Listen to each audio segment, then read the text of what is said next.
শুভ দুপুর বন্ধুরা, আজ আমি তোমাদের এক প্রকার রাইস রান্না করে দেখাচ্ছি। আগে আমি অনেকগুলো রাইস করে দেখিয়েছি, লেমন রাইস দেখিয়েছি, ফ্রাইড রাইস দেখিয়েছি, পোলাও দেখিয়েছি, ইলিশ পোলাও দেখিয়েছি, বাসন্তী পোলাও দেখিয়েছি, তারপরে এমনি নিরামিষ ফ্রাইড রাইস দেখিয়েছি, চিকেন ফ্রাইড রাইস দেখিয়েছি, এগ চিকেন ফ্রাইড রাইস দেখিয়েছি, তারপরে লেমন রাইস দেখিয়েছি, কিন্তু আজ অবধি কোনো দিনও জিরা রাইস দেখায়নি। তো আজকে আমি জিরা রাইস করে দেখাবো। তো জিরা রাইস ভীষণ সোজা, খুব অল্প ইনগ্রিডিয়েন্টসে এবং তাড়াতাড়ি এবং খুব টেস্টি খাবার হয়ে যায়। তো তোমাদের দেখাবো। এটা রান্না করতে আমার অন্তত 10 মিনিট লেগেছে ব্যাস। তো এবার কিভাবে করছি তোমাদের বলি, চলো। উপকরণ এখানে নিয়ে নিয়েছি। প্রধান জিরে নিয়েছি আমি 1.5 চামচ মতো, ঘি নিয়ে নিয়েছি 3 চামচ মতো, আর চাল নিয়েছি 1 কাপ, আর 2টো শুকনো লঙ্কা নিয়েছি, 4টে কাঁচা লঙ্কা, ওগুলো টুকরো টুকরো করে দেবো কাঁচা লঙ্কাগুলো। এখানে নুন চিনি নিয়ে নিয়েছি, আর গরম মশলার মধ্যে আমার কাছে একমাত্র শুধু দারুচিনি আছে, তাই ওটাই দেবো। আর আছে তোমার তেজপাতা। তো যা আছে তাই দিই। এরপর বাড়িতে গোটা গরম মশলা যাদের যেমন থাকবে তেমন দেবে। ঠিক আছে, আমি এবার করতে শুরু করলাম। ঘিটা গরম হয়ে গেছে। এইবার আমি তেজপাতা, কাঁচা লঙ্কা কুচি, শুকনো লঙ্কা আর গরম মশলাটা দিয়ে দিলাম।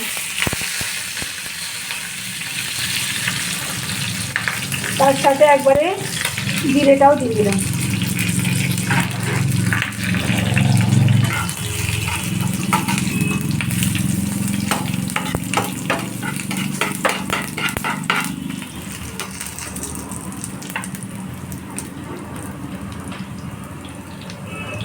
যেটুকু ঘি ছিল দিয়ে দিলাম।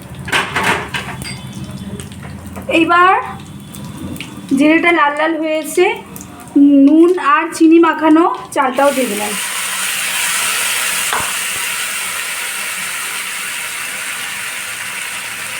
গ্যাসটা কমিয়ে দিলাম।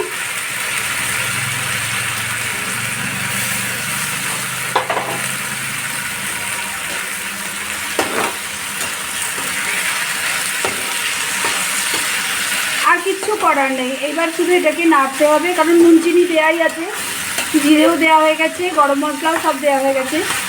গরম মশলা শুধু আমার কাছে দারচিনি ছিল, তোমাদের কাছে ছোটো এলাচ লবঙ্গ থাকলে অবশ্যই দেবে।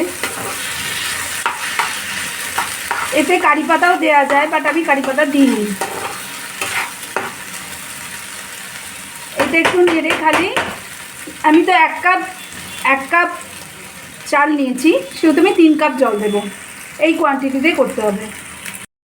যে কাপের মাপের চাল নিয়েছিলাম 1 কাপ, সেই কাপের মাপে 3 কাপ জল নিয়ে নিলাম। তো এইবার এটা হয়ে গেলেই হয়ে গেল জিরা রাইস। তো জিরা রাইসটা হয়ে গেলে আরেকবার তোমাদের দেখিয়ে দেবো। তো তোমরা চাইলে বাড়িতে এইভাবে রান্না করে খেতে পারো।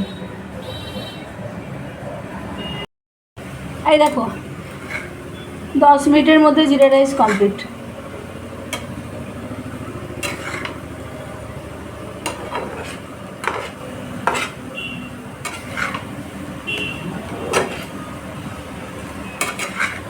তোমরা চাইলে বাড়িতে এইভাবে জিরা রাইস বানিয়ে নিতে পারো।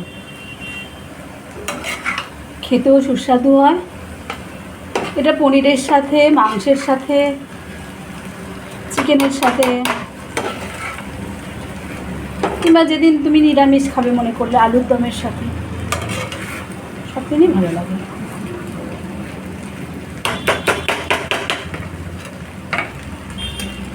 তো আজকের মতো বিদায় নিলাম। সবাই ভালো থাকো। কেমন হয়েছে রেসিপিটা অবশ্যই কমেন্ট করে জানিও। শুভ দুপুর, সবাই ভালো থাকো।